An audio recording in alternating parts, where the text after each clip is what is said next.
Good morning students. आज हम class 10th का सब्जेक्ट हिस्ट्री उसका चैप्टर 1 पढ़ेंगे जिसका नाम है यूरोप में राष्ट्रवाद। तो सबसे पहले हम समझेंगे कि राष्ट्रवाद होता क्या है।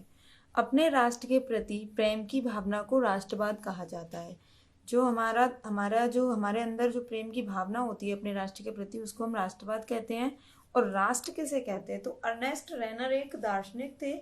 उन्होंने एक परिभाषा दी थी। अपने शब्दों में उन्होंने कहा था कि समान भाषा, नस्ल, धर्म से बने क्षेत्र को राष्ट्र कहते हैं।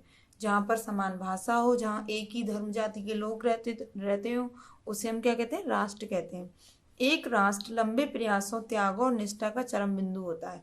जहाँ किसी भी राष्ट्र का जब निर्माण होता है तो वह अपने प्रयासों के द्वारा ही अपने राष्ट्र के निर्माण को कर पाता है। तो हम नेक्स्ट पढ़ेंगे। नेक्स्ट दिया है इसमें स्टेट जनरल। स्टेट जनरल क्या था? तो स्टेट 1789 के स्टेट जनरल एक आम सभा होती थी। उस समय पर 1789 में एक सभा होती थी, उसका नाम था स्टेट जनरल, जो क्षेत्र के फ्रांसीसी संप्रदायों के संप्रदायों का प्रतिनिधित्व करती थी।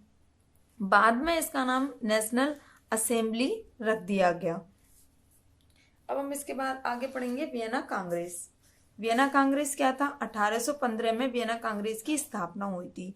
तो वियना कांग्रेस यूरोपीय देशों के राजदूतों का एक सम्मेलन था जो सितंबर 18 से 14 जून 1815 को वियना में आयोजित किया गया था और इसीलिए इसे वियना कांग्रेस कहा जाता था। नेपोलियन, इसमें हमारे इस चैप्टर में नेपोलियन के बारे में दिया गया है। तो नेपोलियन कौन है? नेपोलियन के बारे में हम पढ़ेंगे। नेपोलियन का जो जन्म हुआ था 15 अगस्त 1769 ईस्वी में हुआ था। वह एक महान सम्राट था जिसने अपने व्यक्तित्व एवं कार्यों से पूरे यूरोप के इतिहास को प्रभावित किया। अपनी योग्यता के बल पर 24 वर्ष की आयु में सेनापति बन गया। उसके अंदर इतनी क्वालिटीज थी, उसके अंदर इतनी योग्यता थी कि वो 24 वर्ष की आयु में वहां का सेनापति बन गया। और इस सेनापति बनने के कारण उसने कई युद्धों में फ्रांसीसी सेना को जीत दिलाई और इसके बाद ही उसकी लोकप्रियता बढ़ी और उसके बाद वह फ्रांस का शासक बन गया।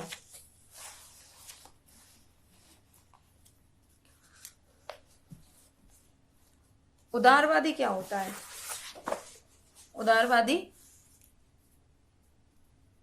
उदारवादी लातिनी भाषा के मूल्य पर आधारित है जिसका अर्थ है आजाद। उदारवादी क्या होता है? उदारवादी लातिनी भाषा के मूल्य पर आधारित है जिसका अर्थ था आजाद होना। उदारवाद तेज बदलाव और विकास को प्राथमिकता देते हैं। उदारवादी जो लोग होते हैं वो तेज बदलाव और विकास को प्राथमिकता देते हैं। अब इसका अपोजिट है रूढ़िवादी। तो रूढ़िवादी क्या है? रूढ़िवादी ऐसा राजनीतिक दर्शन जो परंपरा, स्थापित संस्थाओं और रिवाजों पर जोर देता है और धीरे धीरे विकास को प्राथमिकता देता है। नेक्स्ट नारीवाद। नारीवाद स्त्री पुरुष की सामाजिक, आर्थिक एवं राजनीतिक समानता की सोच के आधार पर महिलाओं के अधिकारों और हितों का बुद्ध नारीवाद कहलाता है। जहां पर पुरुषों को सबसे ज्यादा महत्व दिया जाता था, नारियों को नहीं दिया जाता था। स्त्रियों की दशा उस समय दयनीय थी और उसी आधार पर महिलाओं ने अपने अधिकारों के लिए जो विद्रोह किए, जो अपने लिए आवाज उठाई, जो मांग की, उसको ही नारीवाद कहा गया। विचारधारा जिसके अंदर जैसे विचार आते हैं उसको विचार का नाम विचारधारा कहा जाता है। जैसे एक खास प्रकार की सामाजिक एवं राजनीतिक दृष्टिकोण इंगित करने वाले विचारों को विचारधारा कहा जाता है।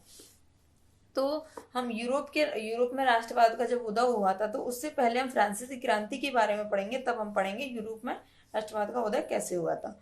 फ्रांसीसी क्रांति की शुरुआत 1789 ईस्वी में हुई थी।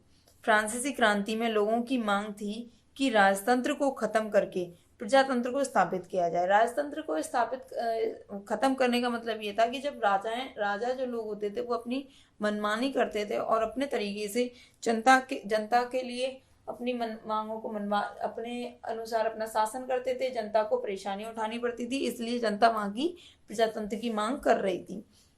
सामूहिक पहचान बनाने के लिए कदम क्या क्या उठाए गए? वहां पर सामूहिक पहचान बनाने के लिए क्या कदम उठाए गए? प्रत्येक राज्य से एक स्टेट जनरल चुना गया। एक स्टेट जनरल को चुना गया। जो स्टेट जनरल एक सभा होती थी, उसी में से एक स्टेट जनरल की सभा में एक व्यक्ति को चुना गया और उसका नाम बदलकर नेशनल असेंबली कर दिया गया। जैसे कि हमने एक बताया अभी आपको। फ्रेंच भाषा को राष्ट्रभाषा घोषित कर दिया गया।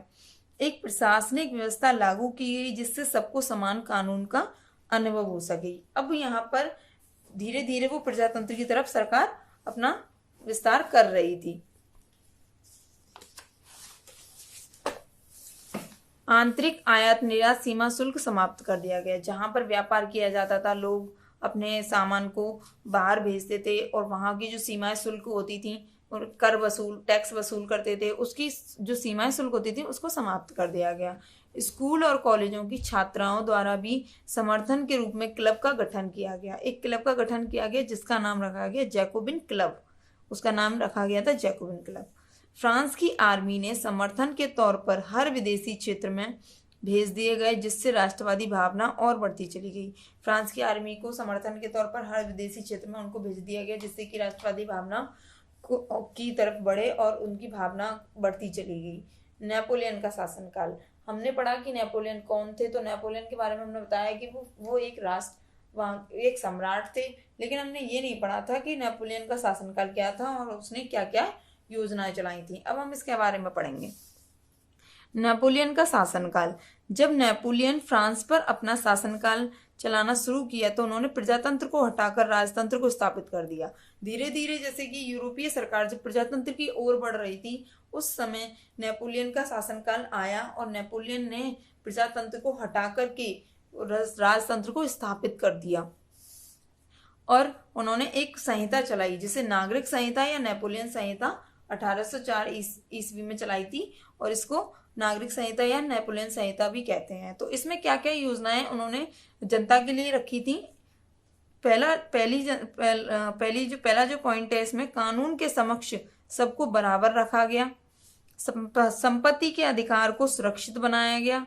भू दासत्व और जागीरदारी शुल्क से मुक्ति दिलाई गई। जो टैक्स वसूला जाता था जागीरदारों से, भूदासत्व से, उससे मुक्ति दिलाई। नेपोलियन के साथ ही व्यापार, आवागमन एवं संचार में बहुत ज्यादा विकास हुआ। उस समय बहुत ज्यादा विकास हुआ और इन योजनाओं को देखते हुए ही वहां की जनता को लगने लगा कि नेपोलियन एक बहुत अच्छा शासक है और वो उसकी मांगों जो उसने अधिकार दिए थे वो उसकी वजह से उन्होंने लगा कि बहुत ही ये नेपोलियन जो है हमारे लिए अच्छे कार्य करेगा। इसके बाद राष्ट्रीयवादी विचार को बांटने के लिए उन्होंने कई क्षेत्रों पर कब्जा कर लिया और जबरन भर्ती वाले कानून को लागू किया नेपोलियन ने, जिससे लोगों को लगा कि नेपोलियन क्रूर हो गया है और यहीं से नेपोलियन का पतन शुरू हो गया। यहीं से नेपोलियन का पतन शुरू हो जाता है। यूरोप में राष्ट्रवाद का निर्माण। अब हम पढ़ेंगे कि यूरोप में राष्ट्रवाद का उदय कैसे हुआ। किसी भी राष्ट्र के निर्माण के लिए एक सामूहिक पहचान, संस्कृति, परंपरा आदि का समान होना आवश्यक होता है। वहां की संस्कृति और जो पहचान होती है उसका समान होना भी बहुत जरूरी होता है। अगर हम किसी राष्ट्र का निर्माण कर रहे हैं तो एक जैसी चीजों का होना बहुत जरूरी है। राष्ट्रवाद और राष्ट्र राज्य कैसे उभरा। राष्ट्र राज्य और राष्ट्रवाद का विचार कैसे उभरा, तो वहां पर हम 4 पॉइंट्स को देखते हैं। इसके आधार पर राष्ट्रवाद और राष्ट्र राज्य उभरा। यूरोपीय समाज की संरचना, उदारवादी राष्ट्रवाद, रूढ़िवादी, क्रांतिकारी, इनके कारण ही यूरोप में राष्ट्रवाद का निर्माण हुआ। तो सबसे पहले हम पढ़ेंगे यूरोपीय समाज की संरचना कैसे हुई थी। यूरोपीय समाज की जो संरचना हुई थी 19वीं शताब्दी के पहले, तो उसमें 2 वर्ग होते थे। उच्च वर्ग जिसे हम कुलीन वर्ग कहते थे, दूसरा है निम्न वर्ग जिसे हम कृषक वर्ग कहते थे। तो उच्च वर्ग जो होते थे वो कम जनसंख्या वाले होते थे और निम्न वर्ग अधिक जनसंख्या वाले थे। उच्च वर्ग तथा वर्चस्व जमाने वाला था, वो अपना वर्चस्व स्थापित कर चुका था, लेकिन निम्न वर्ग को वर्चस्व स्थापित नहीं हुआ था।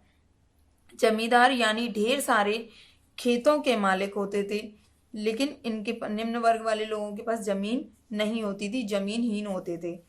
इनको उच्च वर्ग वालों को सभी अधिकार प्राप्त थे, लेकिन निम्न वर्ग वालों को कोई भी अधिकार प्राप्त नहीं था। इन्हीं दोनों में से कुछ लोग पढ़े और पढ़ने के बाद में जब एक नया वर्ग हमारे सामने निकल के आया जिसे हम नया मध्यम वर्ग के नाम से जानते हैं। तो इसमें पढ़े लिखे लोग थे और इन्होंने एक समान कानून की मांग की। इन्होंने मांग की किसकी? एक समान कानून की, जिससे कि सभी को अधिकार एक समान प्राप्त हो सके। अब जब इन्होंने कानून की मांग की तो उदारवादी राष्ट्रवादी की भावना का निर्माण हुआ। तो उदारवादी राष्ट्रवादी की भावना में क्या क्या चीज आ गई? व्यक्तिगत स्वतंत्रता, मतलब कि एक व्यक्ति को स्वतंत्रता पूर्ण रूप से मिलनी चाहिए, कानून के समक्ष समानता होनी चाहिए, स्वतंत्रता होनी चाहिए, सरकार का पक्षधर होने चाहिए, बाजार की स्वतंत्रता उन्हें प्राप्त होनी चाहिए। नेक्स्ट है इसमें, इस उदारवादी राष्ट्र के चलते राष्ट्रवाद का विचार सब जगह फैलने लगा और फ्रांस की क्रांति हुई। इन्हीं जो उदारवादी जो राष्ट्र की भावना थी, उसमें जो ये विचार हमने अभी आपको बताए, इस उदारवादी राष्ट्र के चलते हुए राष्ट्रवाद का विचार सब जगह फैलने लगा और फ्रांस की क्रांति हुई। फ्रांस की क्रांति हमने आपको बताई थी कि कब हुई थी। तो फ्रांस की क्रांति हुई और तब एक संगठन बनाया गया, जाल वेराई संगठन बनाया गया। जितने भी शुल्क अवरोध थे उसे समाप्त कर दिया गया। फ्रांस की क्रांति होने के बाद में एक जालवेरियन संगठन बनाया गया। जितने भी शुल्क अवरोध थे, मतलब कि जब कहीं पर जाते थे और आयात निर्यात किया जाता था और शुल्क लगाए जाते थे, उन अवरोधों को समाप्त कर दिया गया और मुद्राओं की संख्या 2 कर दी गई। इससे पहले 30 यूरोपीय सरकार ने जब यूरोपीय सरकार का जब निर्माण हुआ था उस समय पे, तो वो 30 से ज्यादा अपने मुद्राएं चलाती थी। लेकिन 30 जब मुद्राएं एक देश राष्ट्र में चल रही हैं तो वहां पर मुद्राएं पहचानने में भी परेशानी होती थी और 30 मुद्राएं चलने के कारण बहुत कठिनाइयों का सामना करना पड़ता था। इसलिए वहां पर कितनी संख्याएं कर दी गई? 2 संख्याएं कर दी गई। नोट, इस पॉइंट को हम याद रखेंगे। नेपोलियन के समय केवल पुरुष जिनके पास धन होता था केवल वही पुरुष वोट दे सकते थे। अब हम पढ़ेंगे रूढ़िवाद। रूढ़िवाद मैंने आपको पहले भी समझा दिया है कि रूढ़िवाद होता क्या है, लेकिन फिर भी रूढ़िवाद क्या था कि जब हम किसी भी चीज का निर्माण करते हैं और वहां पर जब किसी उदारवादी का अपोजिट ही आपका क्या है? रूढ़िवाद है। तो जो उदारवादी है वो तो एक तरीके से अपनी भावनाओं, मतलब एक दूसरे के प्रति अपनी समानता को लेकर बढ़ाता है और रूढ़िवाद उसका अपोजिट होता है। तो यहाँ पर क्या हुआ कि 1815 में नेपोलियन को हरा दिया गया। रूढ़िवाद की भावना से क्या हुआ कि वहां पर रूढ़िवादी जो लोग थे उन्होंने क्या किया कि 1815 में नेपोलियन को हरा दिया गया। इसके लिए ऑस्ट्रिया, प्रूसिया, रूस, ब्रिटेन ने मिलकर काम किया। जो ये सभी जितने भी राष्ट्र हैं, इसमें चार दिए गए हैं, इसमें 4 राष्ट्र दिए गए हैं। इन्होंने मिलकर के क्या किया कि नेपोलियन को हरा दिया। और जो नेपोलियन की जब मृत्यु हुई थी और नेपोलियन की जब युद्ध में मारा गया, वो किस युद्ध में मारा गया? वो था वाटरलू का युद्ध। वाटरलू की लड़ाई में मारा गया। यूरोपीय सरकार ने नेपोलियन के समय हुए जितने भी बदलाव थे, उसके बाद में जब नेपोलियन की मृत्यु हो गई थी, तब यूरोपीय सरकार ने कुछ नियम उठाए, जो कि नियमों के लिए उन्होंने क्या किया? यूरोपीय सरकार ने नेपोलियन के समय हुए जितने भी बदलाव थे उन्हें खत्म कर दिया गया और एक समझौता किया। इसमें उसको क्या आ गया? वियना समझौता था। फर्स्ट फ्रांस की पहला था। इसमें फ्रांस की सीमाओं पर कई राज्य कायम कर दिए गए ताकि भविष्य में फ्रांस विस्तार ना कर सके। यहाँ पर जो फ्रांस की सीमाएं थी उन पर कई राज्य बना दिए गए, जिससे कि वहां पर फ्रांस दोबारा से कोई अपना विस्तार ना कर सके। फ्रांसीसी क्रांति के दौरान हटाए गए बूर्बो वंश को सत्ता में बहाल किया गया।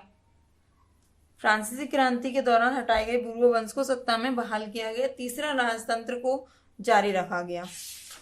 राजतंत्र को फिर भी खत्म नहीं किया गया और राजतंत्र को फिर भी जारी रखा गया। अब हम पढ़ेंगे इसमें क्रांतिकारियों का युग। हमने तीनों पॉइंट्स को पढ़ लिया, जैसे कि हमने इसमें बताया था आपके। ये थे यूरोपीय समाज की संरचना, उदारवादी, राष्ट्रवाद और रूढ़िवादी। ये हमने आपको भी तीनों पढ़े। अब हम पढ़ेंगे क्रांतिकारियों का युग।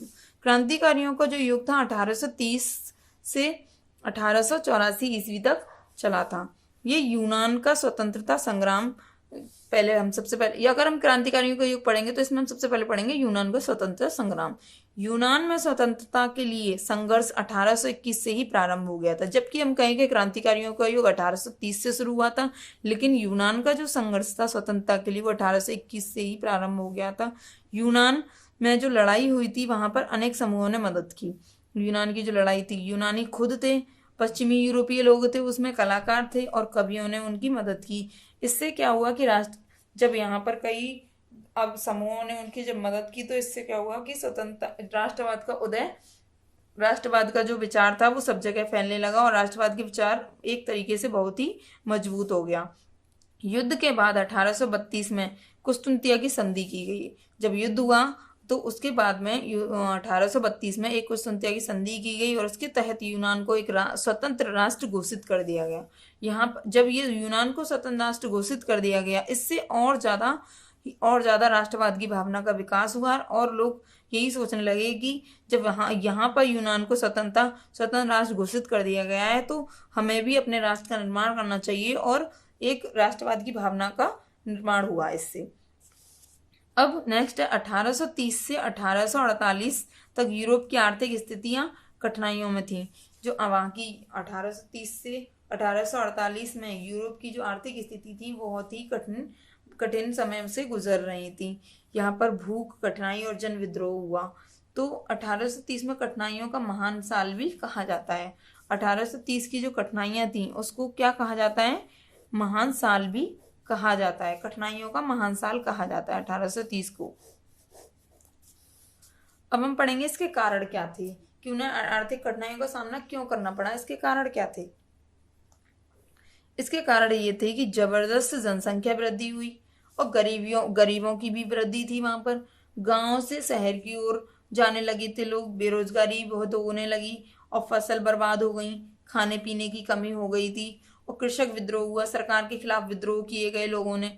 क्रांतिकारियों को युग क्यों आया? क्योंकि जब सरकार आई थी तब उसने जो समझौते किए थे, वियना समझौता जब किया था, तब उसने फिर नेपोलियन के बाद भी उसने राजतंत्र को खत्म नहीं किया और राजतंत्र को आगे बढ़ाया। इससे राजतंत्र होने की वजह से जो जनता को परेशानियां होती थी उसकी वजह से ही यहाँ पर इतने सारे कारण निकल के आए कि गरीबी की वृद्धि हुई, बेरोजगारी में वृद्धि हुई, फसल बर्बाद हो गई, खाने पीने की कमी हो गई और इसी के खिलाफ लोगों ने क्या किया? कृषक विद्रोह किया, सरकार के खिलाफ विद्रोह किए। विद्रोह के कारण यूरोपीय सरकार ने गणतंत्र राज्य घोषित कर दिया। विद्रोह के कारण ही यूरोपीय सरकार ने यूरोप को क्या कर दिया? यूरोप को एक गणतंत्र राज्य घोषित कर दिया। उन्होंने नए कानून बनाए, वहां की नई सरकार बनी और नए कानून बनाए। पहला है इसमें 21 साल से अधिक उम्र के लोगों को वोट डालने का अधिकार दे दिया गया और रोजगार की गारंटी प्रदान की गई कि सबको रोजगार प्रदान किया जाएगा। अब उदारवादी क्रांति जो थी कि यूरोप में कई ऐसे राज्य बचे हुए थे, कई ऐसे भाग बचे हुए थे, राष्ट्र राज्य, जो कि स्वतंत्र के अस्तित्व में नहीं आए थे। इसलिए वहां के स्त्री पुरुषों ने विद्रोह कर दिया और संविधानवाद की मांग कर दी और राष्ट्रीय एकीकरण की मांग की। इसके बाद जर्मनी और इटली का एकीकरण आएगा, उसको हम आपके नेक्स्ट पार्ट में बताएंगे। तब तक के लिए आप इस वीडियो को अच्छे से समझना।